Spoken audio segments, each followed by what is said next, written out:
Hi everyone, in front of me I've got HMD Pulse Plus, and let me share with you how to check the total screen time on this device.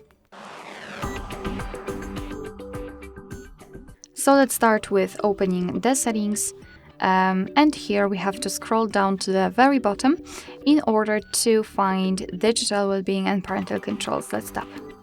As you can see here, we've got the graph which will show us for how long we've been using this device today. In my case, it was 31 minutes. Most of the time I've spent on the settings, then phone, camera, Chrome, etc. Here we've got also the unlocks and the notifications count. If you want to, you can check some further details, some detailed info. Simply tap inside this graph and you will be transferred to this dashboard, thanks to which you can check a specific time you've spent on the screen in particular days of the week. You can tap on them and then check the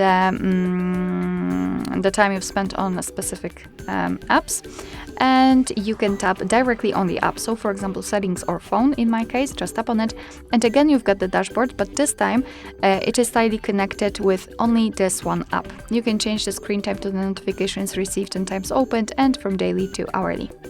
Let's go back, and here you've got also ways to disconnect, which basically means that if you feel that you're spending too much time on the screen, you can set something like focus mode or a bedtime mode, where your device will limit the notifications in the focus mode, for example. You can select some distracting apps, so just select some kind of social media, whatever distracts you the most. Then you can set a schedule, so choose particular days of the week, particular time, and after setting it, your device will simply limit the notifications from those apps, which is quite nice. Alright, so that will be all. Thank you so much for watching. I hope that this video was helpful, and if it was, please hit the subscribe button and leave the thumbs up.